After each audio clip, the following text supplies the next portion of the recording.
everybody, and welcome back to the Business Over Brew podcast. My name is Ellie. I will be your host for today. Today, I am joined with two really awesome, great people that I cannot wait to learn about and see what they have to say. We have Steve Bryant here, and we also have Dan Steck here with Good Energy. Now let's just get into it. I appreciate you both taking time out of your afternoon, to come and chit chat with me. So you guys are both with Good Energy, but I would love just to hear, how this came about. Steve, I know that you were the mayor for, correct me if I'm wrong, 16 years. So please just tell me the journey you both took to get where you are today. Well, I was just a local business person. Okay. Owned several Amico convenience stores. Sure. So, and I decided back in the 80s to get into some politics and was elected to serve on the village board in Bethalto for 8 years, and then ventured on to become mayor for 16 years, retiring from that position 12 years ago. Wow. And then went to work for Good Energy immediately following my tenure there as mayor. Sure. And with my history in the commodity market, being in fuel cells, it was a natural transition into the commodity market. But it's so different. As close as it is in similarities, it's so opposite. Electric versus petroleum products. Right. It's a big difference, and the volatility is just absolutely crazy. What sparked your interest of wanting to get into that electric business, the more industrious world? Well, Bethalto, Alton, and Godfrey, when I was mayor, we were the first communities to do the municipal aggregation with Good Energy. Actually, was the consulting firm that we used, and the three of us joined a consortium and formed our own aggregation. And was able to get considerably less rates than what the Ameren rates were back then. And we had to take all that to the voters. You can't just do that. You have to get permission from the electors, and they've been all three communities. They elected to pursue it, and we did that, and we were able to save the residents a considerable amount of money. Wow. Wow. So then when I left being mayor, I transitioned right into working with Good Energy because I wanted to stay involved. I was just done with politics. I'm more of a term guy. I think people ought to let other people, join in. Absolutely. Have their ideas as well. I think new ideas are good. Yes, I totally agree. Dan? So I had a few sales jobs in Chicago, and I was looking to get back home. I'm a St. Louis kid, so I was looking to get back home. And funny enough, my dad went to his best friend's daughter's wedding and sat next to my former boss at Vistra Energy, Homefield Energy is their brand down here. And so I moved back, took a job with them, their supplier. So they, have the production capabilities down here. Sure. No longer with, the utility. And I enjoyed it, loved it there. They did some restructuring, which ultimately let me be a free agent. We worked with Good Energy and our managing partner, Charles, and Steve kind of knew my name a little bit. Sure. Apparently I was a hot enough commodity to for them to place make an offer. And it's been a little over a year now with them, and I really enjoy it. Again, I can't speak highly enough about the the energy industry. I spoke at a friend of mine is a high school teacher. I spoke at their career day, and it really dawned on me how much of a nerd I can be about it. But it's constantly changing. Right. It's an essential part of life, and it's just a fascinating industry that you're never going to stop learning. You're never going to stop innovating. And again, I really, really enjoyed being in it. So that's so cool to hear. This is now in my time with Good Energy, doing things a little differently than I did before, working for a supplier and now being a consultant. Steve hit one of our big things is municipal aggregations. Right. Being involved in that side of it has been a big learning process. But again, I just thoroughly enjoy it. And again, I've got a pretty good teacher over there. Oh yeah, So, seems like it. oh, yeah. Seems like it. But before we continue, I'm going to fix the camera Oh, you're one fine. more time. You're fine. My goodness. But that's so interesting that you both had a relationship prior with Good Energy before you guys really dove in, which that says a lot. I think that's really interesting. So I would love to learn more exactly about what Good Energy does, maybe to those that aren't familiar in this space, including myself, minus my research that I did over the weekend. Okay. What does Good Energy do? Okay, so Good Energy, there's numerous brokers right. for electricity and natural gas in Illinois. Mhm. Illinois is a deregulated state. Mhm. There's about 10 deregulated states, and Illinois is one of them. Sure. So it allows residents and businesses to go out and buy their energy Mhm. from alternative suppliers. Right. So Good Energy pulls those groups together Mhm. and forms aggregations when it comes to municipalities. We bring communities together. And for example, the Metro East has 26 communities in one group, and then Okay. we have like four groups in the central part of Illinois, Mhm. and then we have several more up north.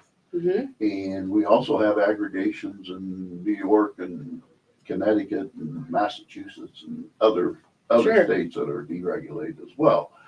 But we also work hand in hand with local businesses, and our most latest venture has been with the Riverbend Growth Association, where we have become their partner, Mhm. and we are forming new aggregations for businesses where Sure. we pull those businesses together, shop their rates Mhm. together so they get a better rate. Mhm. And it's been really with the Riverbend Group, for a credit to the local businesses here, Mhm. many of them have already done that on their own. Mhm.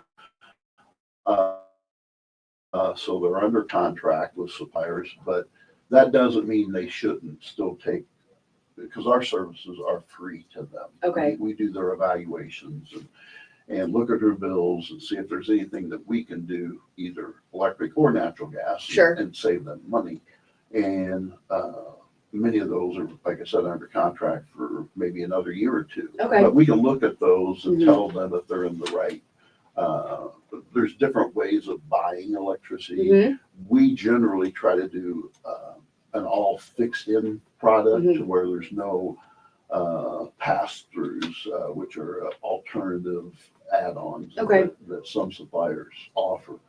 And those become risky. Mm. They get really risky Mhm. sometimes. So we're more of a conservative group that really likes to get in and sell a product that everyone knows up front what that cost is going to be. Absolutely. And unlike the utility, we generally do it for longer terms. Okay. Either, at least a minimum of 1 year fixed, Mhm. but generally 2 or 3 or 4 years Sure. fixed. And a lot of times that really, really helps, especially with today's volatility in the energy market. Mhm. There has been times that we have been, almost half of what the utility price is. Right. Wow. Wow. So, Wow. and then other times, you're not always going to be the cheapest, Right. but in the long run, Mhm. if you lock into a longer term contract, you're going to come out ahead. Sure. And do you feel like that might be one of the reasons that you do stand apart amongst your other competitors, I would say, in this field? Is it also because you work more hand in hand with businesses and business owners? What do you feel sets you guys apart? Yeah. What separates Good Energy apart from a lot of the brokers and consultants is that we are located in the areas that we serve. Okay. So Good Energy is a New York-based company. Mhm. Our office is in Edwardsville. My home office is in Bethalto. Right. Dan's is over in St. Louis, Mhm. his home office. But we're face to face with customers all week. I mean, we just, and so we know what they're dealing with. Mhm. Where, people get caught up a lot, and there's a lot of, uh, there's a lot of uh, solicitation through door to door type Mhm. solicitation, and even recently over telecommunications calling, Absolutely. and people don't even know by just simply giving someone who calls them Mhm. their account number or information Right. that they can be switched. Mhm. And unfortunately, uh, that happens. Mhm. That happens a lot to the elderly. It happens a lot to the lower income type, people. And it's really kind of sad because we tell you what you're going to pay up front, and that's Right. what it's going to be for the term of that period. And a lot of people have programs to where they have introductory rates that may be low, Mhm. but then 6 months later, it Yep. may be totally Oh yeah. twice that or whatever. And our job really is, and Dan and I both, we live and die by making sure we're honest with people and making sure that Yes. they get the best rates that we can get them. Mhm. And if they get scammed, especially on the residential side, it's heartbreaking because most of them can't afford it. Right. And it's hard to unravel. Hmm. And, not to steal any of the spotlight from Steve, but, the word of honesty and really being, we're classified as a consultant, but Right. I would absolutely say that our actions are more of a partner. Mhm. Taking on aspects of the process to if we can unravel situations that our customers have gotten themselves into. We're not there just to sell. We're there educationally. We're there to help troubleshoot. Absolutely. And I really commend, Steve and again, my coworkers of having a one-mindedness in that it's not all about just getting someone to sign something. Right. On more than one occasion, talk about workshopping, educational processes. As you said, it's a concept that you were unaware of. Right. Again, there are some businesses and residents that are very on top of it, but, I think that a lot of people in the area have never, quote unquote, had an issue with the utility. Mhm. And again, so they never thought about looking anywhere else. And Okay. and again, the ultimate word that, I thought Steve was getting to, but it provides a choice. You have a choice. You don't have to do anything, but we can present you with information that can help you in the long run, absolutely. But you have a choice. Right. So Definitely. And I also appreciate the point that you brought up about educating people too. I think in our day and age, it's easy to read things online and just assume that that is the truth and the fact. And a lot of the time it's not. So hearing you say that also education is a big part of this process and of what your job looks like. And I can't imagine either of your day-to-days ever look the same. But I am very interested. What does a typical day for both of you maybe look like? Okay. Well, for example, today I'm working personally on some renewals. So we do, mine today is more business oriented than municipal. And I have several accounts that I've had for years, and their 2-year or 3-year terms are running out. Sure. And, you have to educate each one of those as to what the market has done over that time period, because the rates 3 years ago were in the 6 cents range, and now they're in the 9 or 10 cent range. Right. So there's a reason for that, and people think unfortunately, there's some confusion now as, as administrations move forward and different parties take office, they have different ideas. And as you well know, President Trump has basically signed orders to do away with the Clean Air Act and some of the other things. So people would automatically think that's going to reduce the rate, but Illinois has their own Clean Air Act, which is even more strict than the federal. And as the Illinois Clean Air Act continues to work for more clean fuel, it creates shutting down coal producing generating power plants. And as those coal plants are closed down, that is the cheapest way to produce electricity is through coal. And it's not the cleanest. So as Illinois law moves forward, they close down coal plants. Those are replaced. They're either mothballed and totally closed, which reduces the capacity, which drives up the cost, or they transition them into natural gas producing generation. And when you do that, that drives up the cost of natural gas, which in turn drives up the cost of electricity. So in this region, we have been so blessed to be probably the lowest region, and I say in the Midwest in general. We have been the benefit of low cost energy and natural gas for as long as I can remember. And for example, on the East Coast, they're paying 20 some odd cents a kilowatt, and we're still in the 8s and 9s and 10s, and so we're at half of what they pay. Some of the tariffs that are going in place, people don't realize that in the Northeast, some of that power that actually is in the grid comes from Canada. So that will drive those up, and as more and more restrictions are lifted on exporting of natural gas, more is going to be exported because the European countries are willing to pay 3, 4, and 5 times what we pay for natural gas. So we export more because the companies are making more.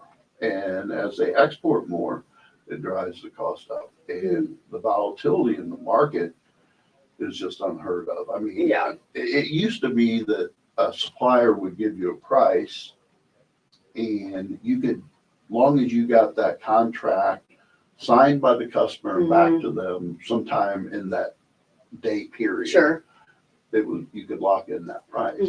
Well, anymore, suppliers may change their rates 3 or 4 times a day.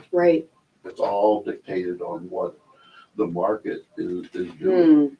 So it's gotten to where it's really more of just staying on top of it all the time. And that's what really drove Good Energy to the Growth Association, because we know their businesses. I was a long time member of the Growth Association back when I was mayor, and they do so much good things for the communities that they represent. And one of the things that we wanted to offer them was a partnership with us at Good Energy to just provide a service to their clients that they didn't have. And we even went as far as to take our commission that we would generally make and share it with the Growth Association, so that it in turn puts money back into the Growth Association so that they can do things that they couldn't do before. So our goal is to be a team player and to try to make sure that everybody that's involved either saves money or makes money to where they can create additional things, Mhm. opportunities for their members. Right. So, and we have other programs, chamber programs throughout the state of Illinois and other states that have been really lucrative for Sure. the clients and for the chambers. Absolutely. And I just want to make sure that it makes sense in my head. So when we were mentioning rates Mhm. and how it's very dependent on the market, Mhm. will there ever be a steady? Not while it's traded. No. Hmm. No. And again, talking about the volatility Right. in my past, job Hmm. working for a supplier, and Steve mentioning it. I mean, it wasn't. We would have periods. This was several years ago. Okay. We're talking about volatility of pulling pricing 4 times in a day. Oh, wow. So it's mildly settled now. Hmm. But you're always, in theory, one global event Sure. away from something changing. Hmm. But being open, honest, out and in front, and I Right. think piggybacking off of what Steve said about him and I being here in Mhm. these communities, being a part of it. I think that allows us the opportunity to really try to get ahead of that kind of stuff, to be Mhm. upfront, open, and again, we kind of hit on multiple occasions the education side of things, Right. and transparency. Mhm. And I think big circle back to the Growth Association, being members in it, participating in their events, Mhm. helps with that. And, having a great partner like them, Right. right along with us, it, really allows us to help build that kind of trust, Mhm. and letting the community and customers know that, again, this isn't anything, this is just the way it is. We're Mhm. trying to do things in the best manner possible. Right. So, Right. A question for both of you. Do you feel like there is a gap in society of people that aren't aware of, being proactive and either reaching out to you guys or just taking initiative what in this type of conversation? I think Steve kind of brought it up, and I had a half point to it before. Being a coal belt state and having that generation, for the longest time, I mean, deregulation is not new, brand new, but it's been around a little while. So Right. there's a generation that never had to deal with this, until 15 years ago. So that's one side of it. I do think that the utility has a fantastic reputation, and I think that is partially due to the way they operated, with the ability to have low energy costs due to coal, and a few other things. So that education process, yeah, I do think there's a gap. It is on the onus of the consumer to do, but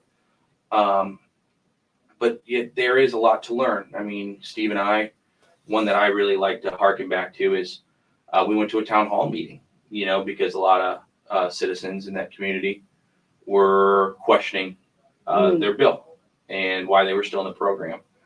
And Steve and I went up there, and again, Steve just can break down a bill like no other, but was able to show the issues that they were looking at weren't on supply. It was a tax here, and it was adjustments, because no matter what you do, if you do get on with a third party supplier, it is just for supply. You will always pay your taxes and fees, and then for delivery, for distribution. Right. Ameren still owns the lines. So understanding that side of it as well, is that there are 3 components to your bill, is even just the start of it. So, to take for granted that everybody does look at their bill and understand that is, yeah, absolutely. I do think that's a rich thing to say, but as always, we're always open to discussing that kind of stuff. Because looking at a person or a business's bill with them is just an educational process. Right. Because a lot of people don't understand that regardless of who the supplier is, Ameren is still going to be the utility company who comes and if people think, oh, I don't want to change because if my power goes out, then Ameren, no, Ameren still maintains everything On the residential side, they still do all the billing. I mean, you don't even really know, Mhm. you don't really see a difference. The Okay. only difference is under the supply, it will say who your supplier is versus saying Ameren, it may say Homefield or Direct Okay. Energy or Constellation or whoever that supplier is. And people don't realize that we have no control over what that delivery rate is. We can't. That's all Ameren Right. through the ICC and their whole components. They have to figure in on what the delivery rate is. We Sure. can only shop Mhm. the supply side and not the delivery. Makes sense. Thank you both for clarifying that. I just wanted to make sure I had, you know, like when you think of something, you're like, oh, hold on, let me double check this Absolutely. to make sure the picture is crystal clear. Picture's crystal clear now. Yes. And I did mention previous that I had looked at the website, just wanted to get more background and own information for myself. And I came across the Community Energy Aggregation Program. Yes, ma'am. Very interesting. Would love to learn more about the program, how that process works, just the ins and outs of it. Okay. Mhm. Okay, so aggregation started back in the Metro East Mhm. 12 years ago. Right. And any community that participated in it Mhm. had to put on the ballot if the residents wanted to participate in a municipal aggregation Okay. program Mhm. called an opt-out program, which means that the way the law is written in Illinois, it's written as an opt-out program. Mhm. So if residents vote in favor of that, Mhm. then everybody who is in with Ameren or the utility, when a new contract is signed with that aggregation, Mhm. then everybody is included. But everybody also gets notice in the mail, Okay. and they are given the opportunity to opt out Right. of that each time. Okay. And because the way the law is written, and some people who opt out are going to opt out for specific reasons Mhm. that may not be cost related. Okay.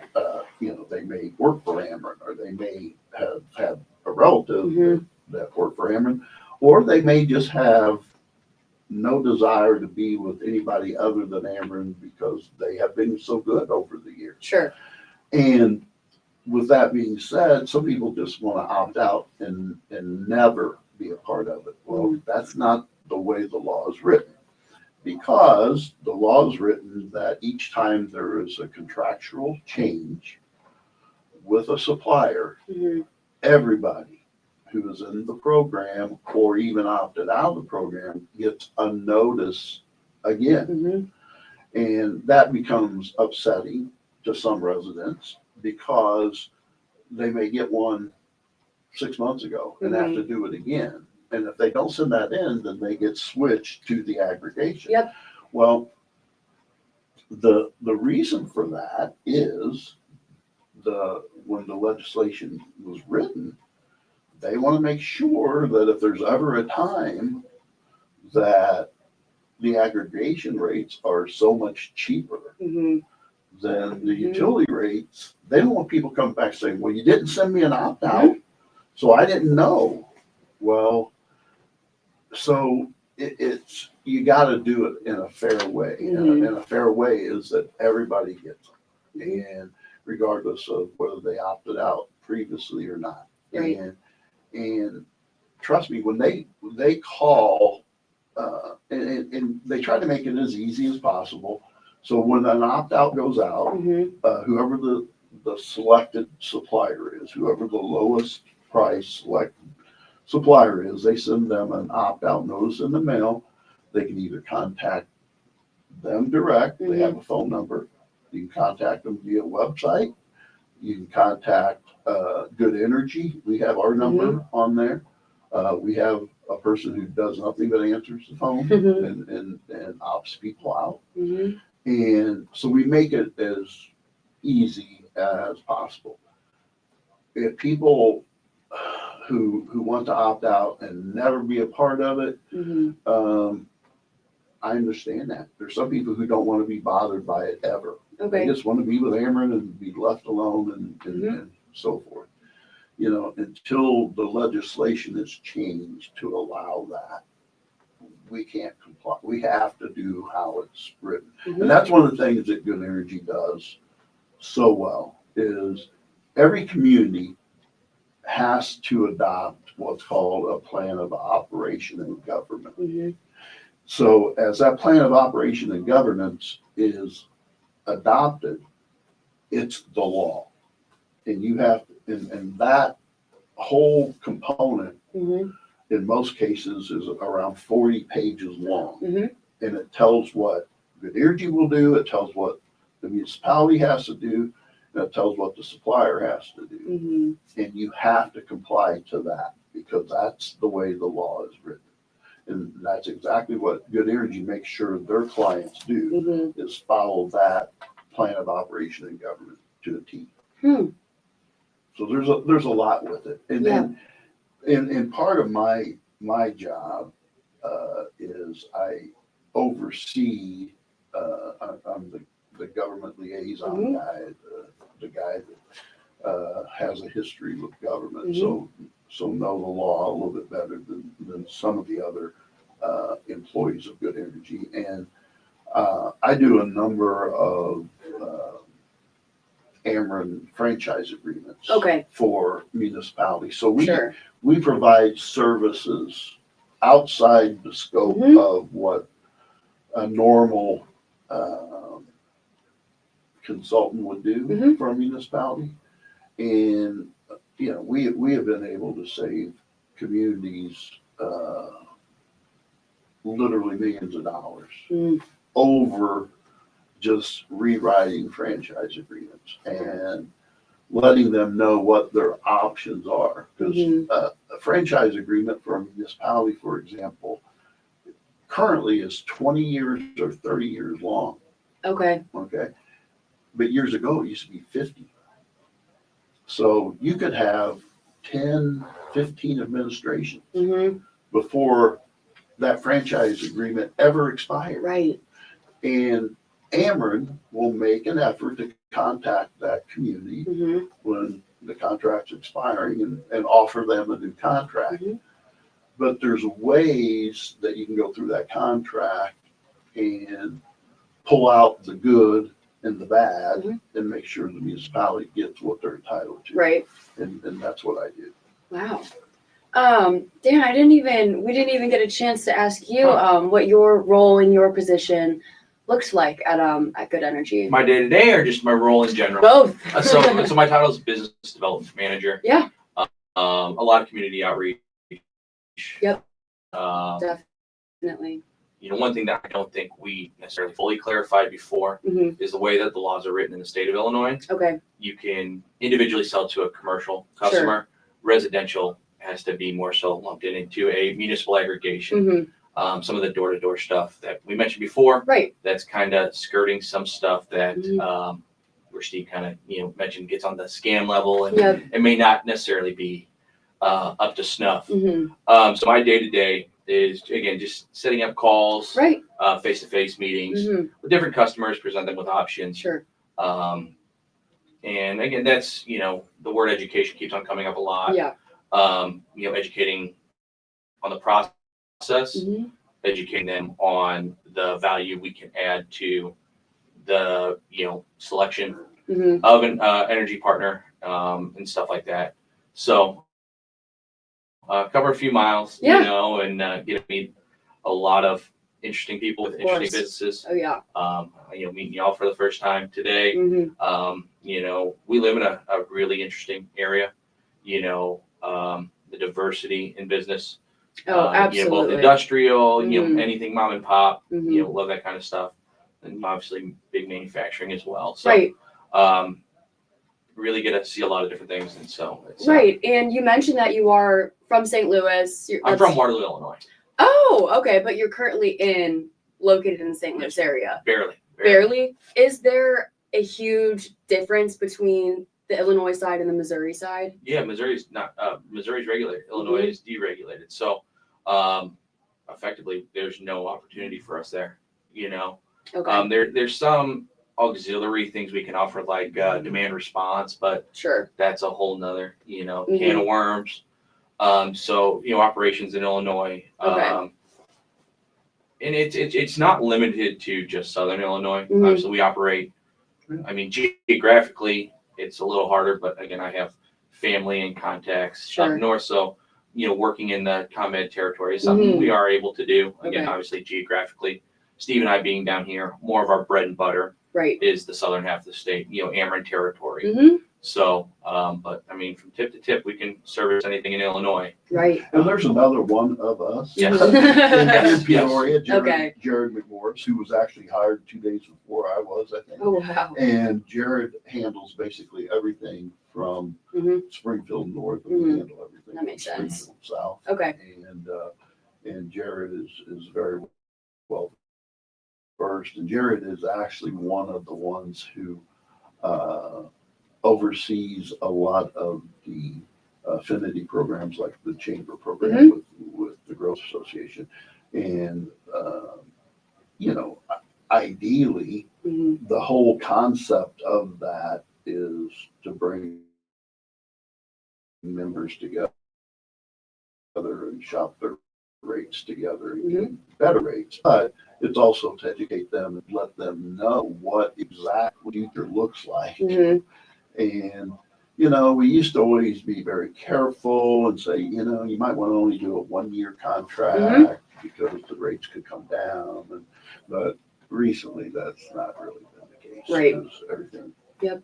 seems to be heading upward. Customers are looking more so for stability. Okay. And the only portions of a state that you cannot sell to when you're deregulated is called a co-op. Okay, and co-ops are owned by the people.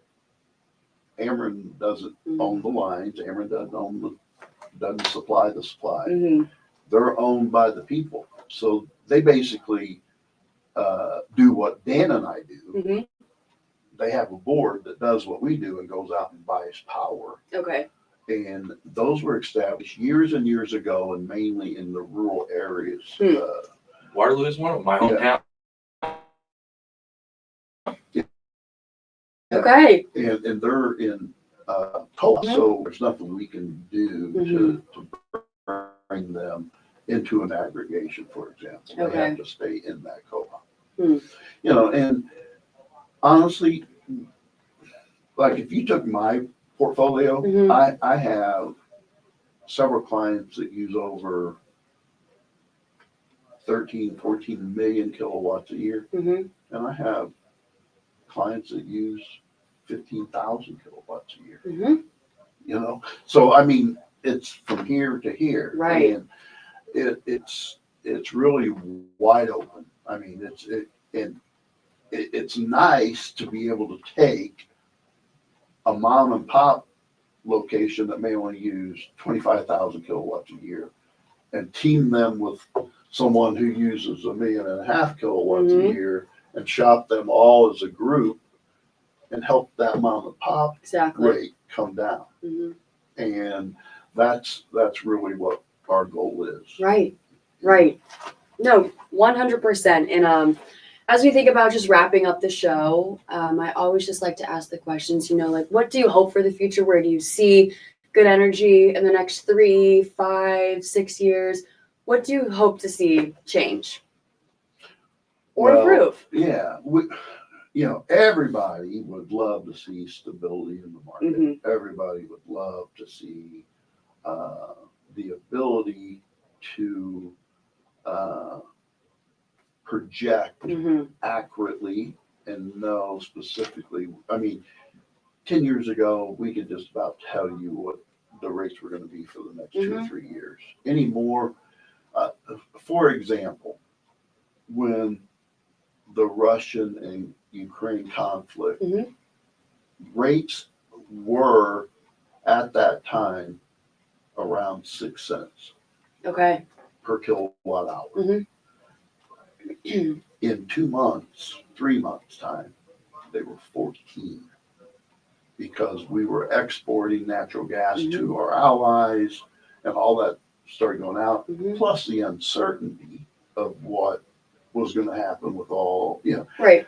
But if you think about it and you look real hard, look at gasoline, and, me being a history of being a dealer in petroleum side of it, people used to see gasoline increases of, they might drive by an Amoco and it was, $1.20 today, and it might be $1.23 tomorrow. Sure.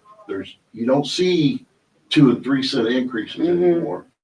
You see 10 cents, 20 cents, and so the span is wider. Okay. We'd love to see that reconditioned and get back to a more controlled, competitive environment, to where it's not just, everything is so dictated now by what goes on nationally, what goes on Ego.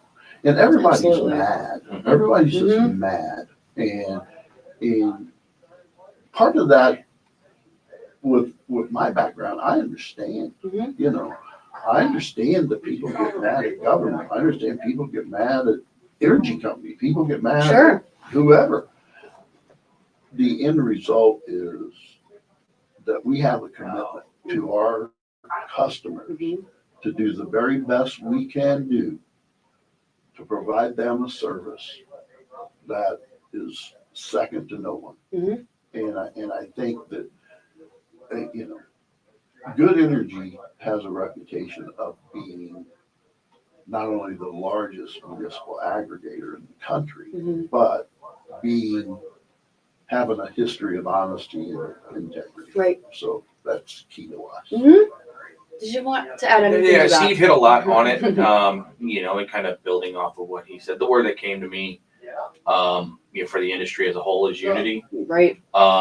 To get to those kind of notions that Steve, idealizes, is people setting aside ego, collaboration. Right.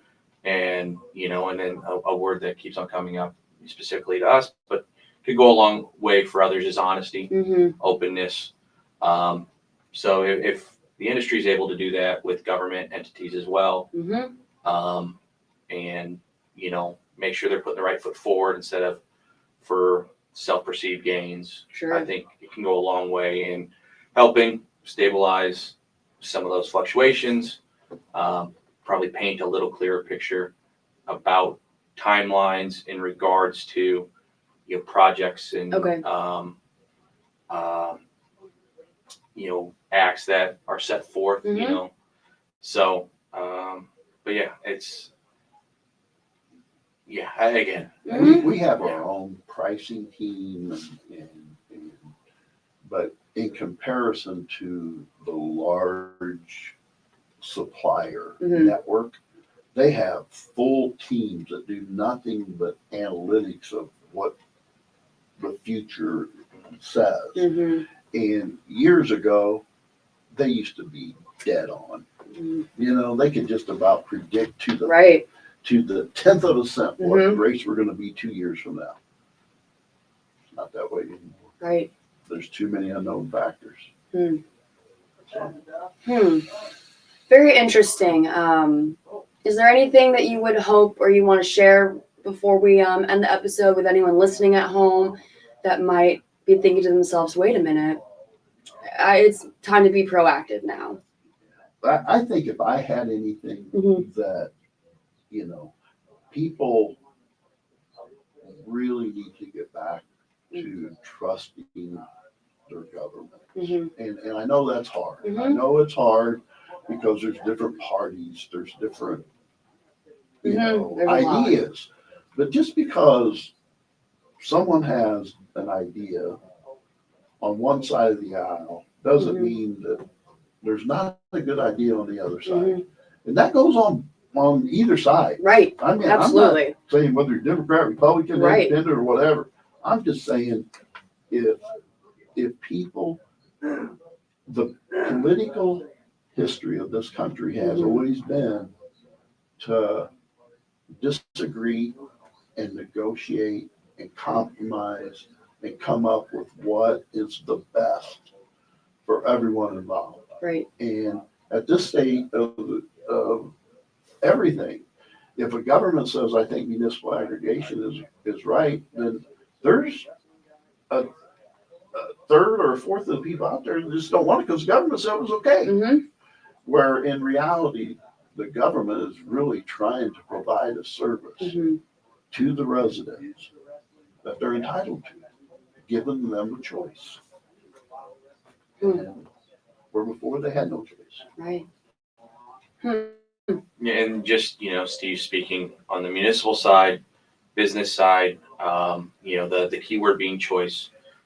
Any consultation we can offer is at no cost to anybody out there that's willing to look. And again, it may not work in your favor, but at least you're more educated on the process and you realize you do have a choice. And that's something that that's the biggest thing I would like to stress to anybody out there watching and listening. We'll never leave a customer Mm-hmm. that is in a good position with their supplier Mm-hmm. and say, you really ought to make a change. Mm-hmm. If they're in good shape, we'll tell them congratulations. You've got a good walk setup. away Mm-hmm. and think about us next time. That's all we can. I've had to do that to my mother. My mom's a property manager, Mm-hmm. and she had a building that we just could not beat it. Yeah. And again, that gets back to some of our core values of Totally. honesty and integrity. Absolutely. Well, I thank you both, You bet. Steve Thank and you, Dan, Ellie. for coming Thank in. you. This was very educational for me, honestly. But this was great. Thank you again. And I guess have a great rest of your day now, guys. Thank you so much. Thank you. We'll get back at it.